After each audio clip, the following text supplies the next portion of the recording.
What's up, y'all? Welcome to another episode of Sister Radio. I am your favorite sister, Narkelia, and I am back. These bi-weekly shows really be having me missing talking to y'all and just really getting everything I want to say out. It's kind of difficult, but it's necessary all at once. I'm going to stick with it because it has allowed me enough time to do the things that I need to do. And y'all know how I just love adulting. Not. But I am back another week, another episode of Sister. What's up? How y'all doing? On today's show, I want to talk about how we fail Black girls in the Black community. And I want to talk about it because, of course, the whole Surviving R. Kelly documentary came out. I personally did not watch it. And I did not watch it because, I already didn't fucks with R. Kelly. Like, I didn't need the documentary to further make that a decision for me. Like, it was already a clear decision. I'm fine with said decision. His music is not that serious to me. There are tons of other sexual baby making songs that are not potentially about young minors or young girls that I can listen to and feel sexy. So I'm good on his music and I'm good on the documentary because I don't like watching things that are going to trigger certain emotions within me, specifically like anger, because, no matter what fault the parents have, what fault the people that worked for him have, because I have, of course, heard about the documentary, so I know some pieces, but no matter all the other people at fault or at play in it, you still have a major fact in that his objective is to seek out underaged girls. So I want to talk today about how we in the Black community, I feel like, and this overall. And I'm going to say we because I am a part of the Black community as well. But we fail young girls in that when something of this magnitude happens, the first thing we say is that young girls, teenage girls be fast anyway, And I want to talk about specifically that word fast and this theory I have surrounding where the fast girl comes from and how we've gotten to using that as an excuse to hide the abuse that these young girls experience. So, of course, when you're an adolescent, when you're about 11 or 12 years old, as a young girl, you get your period, you start to develop. Some of us develop earlier than others. Now, of course, at the same time, boys are going through the same thing. But what I have seen in the Black community is that we joke about, we make light about the boys going through their puberty. Like, I know friends or associates with sons that's like, oh my God, I done caught my son masturbating. Oh my gosh, it's time to have that talk. Oh my gosh. And then a little laughter like, oh, he's a little man now, blah, blah, blah. It's almost like an exciting time for them to go through puberty. When a Black girl goes through puberty, however, I've witnessed, seen, or heard about moms, grandmoms, aunts, or whatever, not wanting to really converse deeply about the menstrual cycle, not really exploring the female part of going through adolescence in that the same way boys are starting to explore themselves sexually, rightfully, so are girls. Girls are starting to become more curious about their bodies. They're starting to feel things they've never felt before. However, when it comes to the girls, no one wants to sit down and have those conversations. No one wants to talk about female masturbation, which is healthy in the exact same way that you feel like boys masturbating at that age is healthy. Like, it is no different. And so the issue, and what leads to me into the fast girl notion and this mentality, is us neglecting to educate young Black girls on their bodies, on sexual exploration, and even making them feel comfortable in asking about sexual exploration when they're adolescents. Because, like I said, at the same time that boys are going through exploring themselves, or their genitals are starting to feel differently, girls are going through the same thing, but they're not getting the conversation. They're being told that if you explore yourself sexually, there is something wrong with you. You're fast. You a hoe. You ask for it. You whatever. And so having this negative stereotype around growing up and developing and becoming a young woman who will one day be an adult woman becomes this, this sort of shame. Like, oh, my body feels differently, but I'm afraid to express why it feels differently, or I am afraid to do said things because the world is going to think I'm fast, or this, that, and the third. And so in listening to people talk about the Surviving R. Kelly documentary, and in seeing, those who are still supporting this man or whatever, all I keep seeing is, even certain women. When I was 16, I was dating a man 10 years older than me. I didn't see nothing wrong with it. However, tell me what was right with it. Tell me what was okay with someone 10 years older than you at 16, which means that they're 26, even coming after you. Tell me what your mentality was then. Did you even recognize that said person? Because typically when someone that much older is trying or preying on you, when you are like younger, and they always prey on a certain type, but you may feel flattered. You're probably not aware that this is wrong. Even if you find them attractive too, you're probably not aware that this is wrong. You're probably not aware that they're going to more than likely try to manipulate or control you. Like, you cannot tell me that mentally you were there to really 100% be making these sound decisions, which is why we have laws around like statutory rape and the appropriate age to date and have consensual sex as an adult. There's reason laws exist, because it is known and documented that at a certain age or before a certain age, you're just not completely there mentally to really understand completely the ins and out of what you think love is, relationships is, and the notion of someone preying on you to manipulate you, to try to get you to do what they want you to do.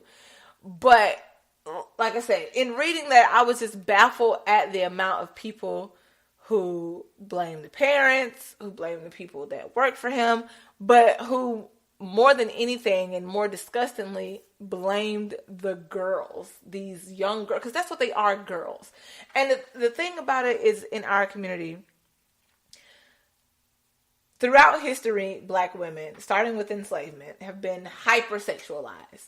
They're these exotic African women that just want sex. That was the stereotype of a Black woman. And of course, in growing up, through emancipation, through Jim Crow, those eras, we tried to assimilate into this culture. And a lot of that assimilation involved fighting these stereotypes so hard, fighting them to the point where if you're a Black girl or Black woman, you cannot express any sexuality because of this stereotype. And so a lot of those pieces where we're not sitting down and having conversations about puberty and about body exploration and sexual exploration and how your body is feeling and what a menstrual cycle means and all these other feelings you're going to probably start developing around sex and things. We don't have those conversations because we don't want to give the black girl the thought of sexuality, because we don't want her then to have this stereotype of this hypersexualization. But we do not understand that when we take on someone else's stereotype of us, we start developing insecurity that is unhealthy. And that's what we have done in the black community. We have this unhealthy insecurity about our sexuality as black women. Now, of course, more and more, and I love it, we are become liberating in that regard. We are taking over our bodies. We're saying, if I want to have on a thong bathing suit and shake my ass in the video, I'm doing that. If I don't, I won't do that either, and I'm fine with that too. You know, I am talking about sex openly, and I don't care about your stereotype or what you think about me. I can talk about sex openly and still know that I'm not a hoe or not promiscuous. Or I can decide to sleep with more than one person if I want, as long as I am safe and open and honest, and that be okay. I love that we have become more liberating in that way. However, that gross mentality of black women being hypersexualized still bleeds over into the way we interact with young girls. There's still not enough parents having conversations, real ass conversations about sex with their daughters. It's still a thing that's not happening as regularly as it needs to. And so when you, just like anything, when you don't talk to a child about sex, about, especially for a girl, about their menstrual cycle, about, boys or girls, if they, whatever, they're going to go to school and get this information. They're going to start Googling this information. They're going to start becoming misinformed about this information way quicker than if you would have sat them down and had the discussion and then maybe pointed them to further resources if they needed after said conversation. You know, we cringe to think about masturbation when it comes to girls and women doing it. But like I said, we're okay in knowing that boys are going to go through it in their puberty. And so when a young girl gets to high school and gets into those teenage years, they start learning exploration, not through you, but through these outside forces that you really don't want to have a hand in the upbringing of your child and the rearing of your child. But because girls are left to explore on their own, they are left even more to these things like grown-ass men preying on them. And them not understanding that it's wrong, and them not understanding the great possibility, more than likely it is what's going to happen, of them being controlled, of them being a lot of time physically abused. A lot of those relationships are abusive because of that control piece. Like they're not getting, because they didn't get that explanation from you and get that real talk from you, they are seeking this exploration elsewhere, and a lot of times it can be harmful. But what we are not going to do is act like A, this isn't a thing, and B, that it's their fault, and C, that they asked for it. We're not going to do that. We're not going to keep failing our young black girls. We owe it to them and to ourselves, because majority of us have gone through not having the talks that we needed to have in our adolescent years and in those early teenage years. We owe it to another young black girl to not have her experience that same thing. Each one teach one. I am a firm believer in that, and I say it often on the show. It is our duty as adult black women to reach back or reach to the side or whatever and help those coming after us, help those beside us, however you want to think of it. We have that duty, and if we all take it on, we will have less of these excuses and lack of accountability of, oh, well, these girls be out here fast. Well, at It does not matter, because there should not be a grown man preying on them anyway. We should not be teaching girls to expect that. I was telling one of my friends, a guy friend, my experience. So we went to the same high school together. Went to a predominantly black high school, back in my hometown.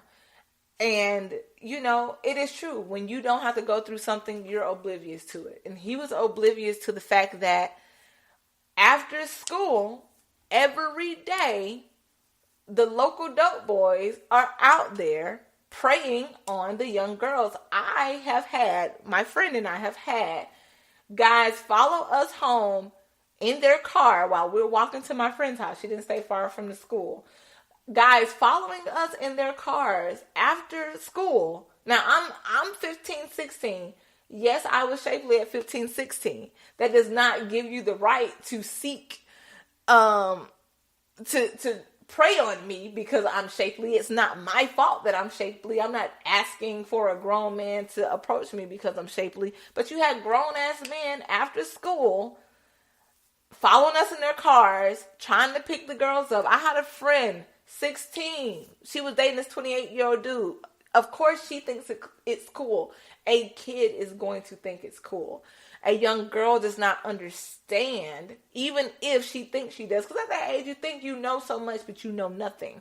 Is not going to understand the magnitude of what's happening in that type of relationship dynamic, where this grown-ass man who has no business even conversing with you at all has in approaching you, picking you up, seeking to have sex with you and be in a relationship with you to more than likely control you and get you to do what he wants. Because any man or woman who is preying on younger girls and boys, they are not doing it ever from a stable psyche or stable emotional or stable emotionally. It's not. It's always going to be something, some type of control. Normally it's control, because it's way easier to control a child, because that's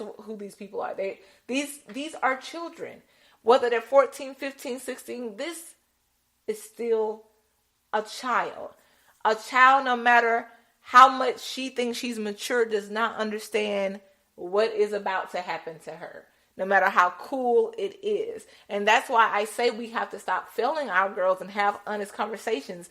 I was scrolling through my Instagram and I saw a clip of Red Table Talk with Willow, of course, sitting with her mom and grandmother, like she always is on Red Table Talk, and had one of the women there from the Surviving R. Kelly documentary talking about how uncomfortable it was when she was, asked to have a threesome with a girl who she knew was underage, and this, that, and the third. And then the comments were like, and I was baffled by them, the comments were like, Willow shouldn't be here listening to that. What is Willow doing in part of this conversation? Well, the girls that experienced this, who survived R. Kelly, were Willow's age and much younger, first. Second, Willow is 18. But B, we need to start having these conversations with girls.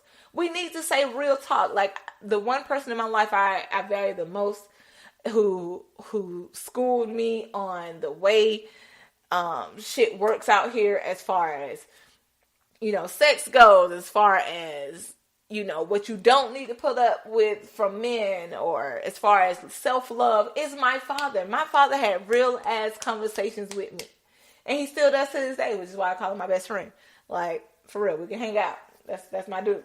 But he had real ass conversations with me about sex. Now, granted, there are still things about sex that I didn't get, which probably my mom would have been more comfortable having that conversation. But because I do, like I said, girls also need to be taught about masturbation and things, because at the same time that boys are going through this puberty and they're exploring their bodies, girls are too. And it is not wrong for them to self-explore the same way you guys are saying it's not wrong for boys, and you key about it.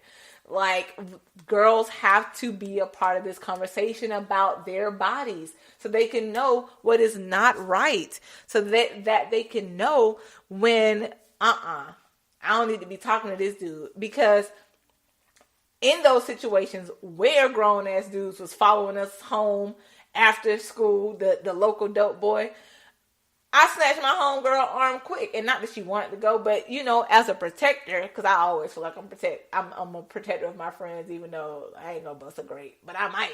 But anyway, like, nah, we ain't getting down with that. We're not looking for what you offering. Nah, no, not doing that. Not what we're here for. And so, but it's so many others that fell through that crack who felt like, oh, they have the money, or, oh, he thinks I'm pretty, or, oh, somebody is taking an interest in me, oh, my friends ain't gonna believe this guy talking to me. Like, it's so that we can combat that from happening. We have to have more open and honest dialogue with our girls. They deserve it. Like I said, we owe it to them. We owe it as grown women, grown black women who have gone through some of these situations and much worse, to share that experience and to have that open conversation with these girls. That's a part of the reason I wanted to become a mentor in a black high school, which I do, because there aren't enough black parents and black guardians of these children who are having these conversations and who are comfortable with having these conversations. Like, there's people who try to be their kids' friends, but still don't have the conversations that matter. Like, is being your kid's friend really worth it if you still can't have the conversations that they need in order to facilitate a healthy growth and to become young women who you will trust in those high school years to make the decision to be like, nah. But what's even bigger than that, what we keep like skipping over, jumping over, and not holding accountable, is the fact that these grown ass men literally be out here preying on these teenage girls. And we are not talking about that for real. We are not addressing it for real. I know for a fact and have seen for a fact that these men and people in the community surrounding them do not give a damn about said age, about said statutory laws, about shit. And we enable that in our community. We enable it. I had one of my friends, and I don't call people names because this is a serious topic and it's not my story to tell. So names will be left out always. But I had a friend, we were 16, and she was dating someone 23, introduced them to her mother. Her mother gave it the okay. Because we have this tendency in the black community to see girls in their teenage years as women. Yeah, you might have a cycle. Yeah, you may be developed. Yeah, you might even be really intelligent and smart. But there is no way in hell that it should be okay that a grown-ass man is dating a teenager. She is still developing. She's still developing what her mentality is going to be.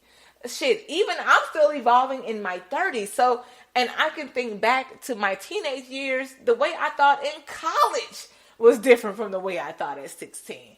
The way I thought in my late 20s was different from the way I thought in college. Like, you cannot tell me that it is okay for a minor, a child, to be in a relationship, a healthy relationship with a grown person, and that is okay. That is why there are laws around it, because we know it's not okay. And in our community, I just feel so disheartened when our girls are pushed out into society in that way, when they are cast out when something happens, when they are sexually assaulted and sexually abused or manipulated and controlled, that it is they are told that it is their fault. I am so disheartened about the way in which we do not care about black girls. But we love to say it. We love to say beautiful black women. We love to say this. But then when something like this comes out, the first thing you say is, y'all putting a black man down. And I saw something on my Facebook that was really like spot on.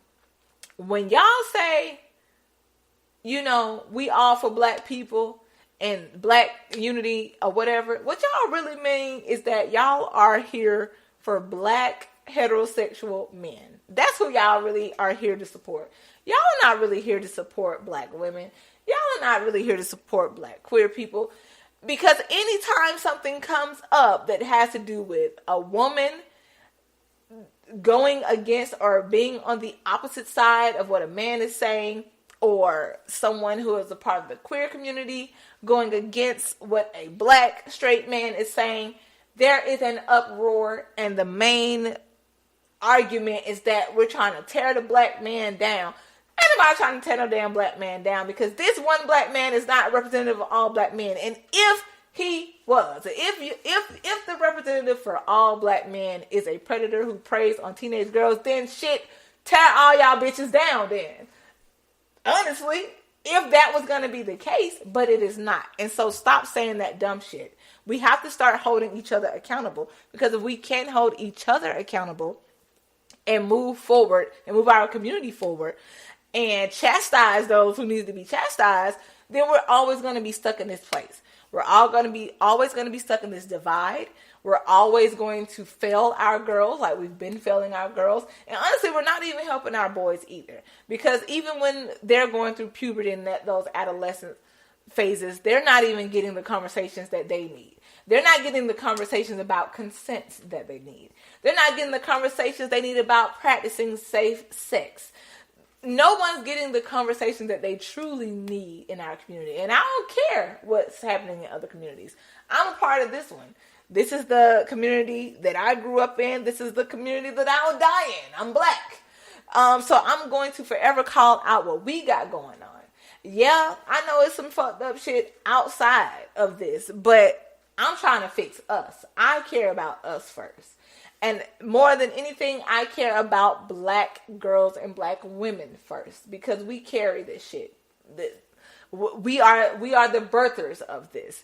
And so when we're not protected and when we're threatened, the whole system is threatened. And it's time to put a stop to that. It's time to hold everybody accountable that is doing that are doing things that they have no business doing, like preying on young girls.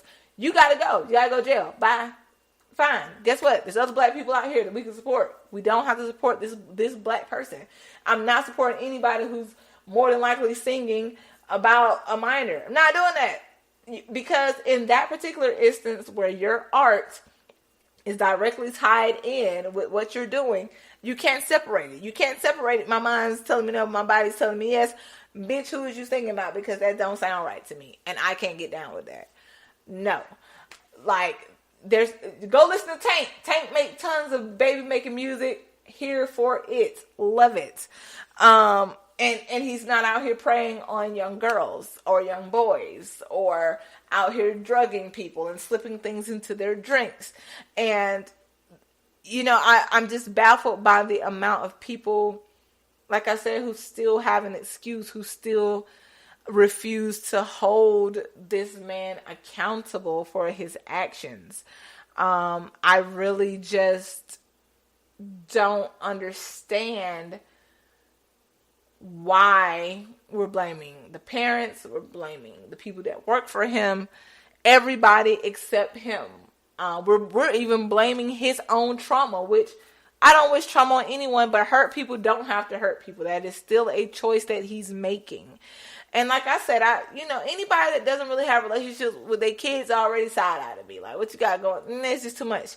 But we have to take care of our girls. We have to start honest and open dialogue with them about puberty, what that looks like, about self-exploration, healthy self-exploration, healthy mindset around their sexuality, not feeling ashamed because they're having natural ass thoughts that comes with being an adolescent. Like, we shame them because we're ashamed to talk about it. That is dumb. We are failing them. We're failing them repeatedly, and we owe them better than that.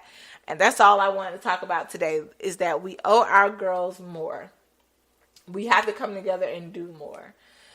We have to not be afraid and insecure as parents and as guardians and as aunties and whatever role you play in a young girl's life, to have those conversations when they have questions, to not shun them because they have questions, to not make them feel insecure about their questions, because it's okay to have them, so that as they get older, they are equipped to make better decisions. And granted, it is definitely all on these people that are preying on said young children. However, I also know we don't live in a perfect world, and I know that shit still goes on. So because that shit still goes on, because y'all still protecting these assholes, we have to equip our girls with as much knowledge as possible to combat said assholes. But in the meantime, check these assholes. Like, you got a homeboy that probably is a homeboy that's outside the schools. Check his ass. Like, what are you out here for? What is wrong with you, bro? Like, make his ass feel dumb and insecure and stupid, because he is. And disgusting, because he is. Go to fucking therapy. What is wrong with you? Like, that, nothing about it is cool. Nothing is cool about anyone that is of the adult age hanging out at places meant for minors, meant for children. The schools, during at the mall, when that's going to be a time where young girls and boys are there. You're creepy.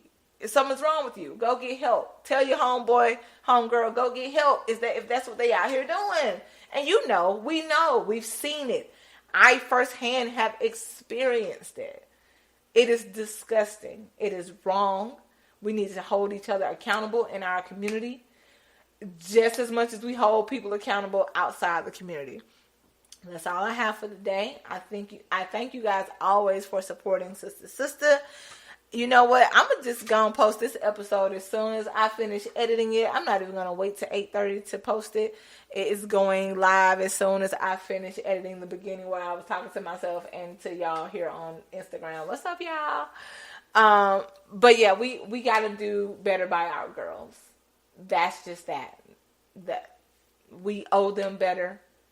Especially, like I said, as Black women who have gone through unmentionable things in our lives, we owe it to young girls, our story, our experiences, and our open arms, so that they can lean on us and share with us in whatever way they feel. Because, definitely never forcing anything, but we owe it to them. Each one teach one. No crabs in a barrel shit over here. Black men, hold each other accountable. Like I said, you see some shit wrong, call their ass out. And Black women too, because women, not all women are just, they're great. But of course, it's more prevalent among men. That's just the numbers. It is what it is. Call their ass out. Make them feel disgusting, because they are disgusting. What are you preying on young girls for? What's wrong with you? Make them feel disgusted. Give them a card to a therapist or some shit, because something's wrong. You need to fix that. But I thank you guys for supporting, for listening. As always, I love y'all. And bye-bye.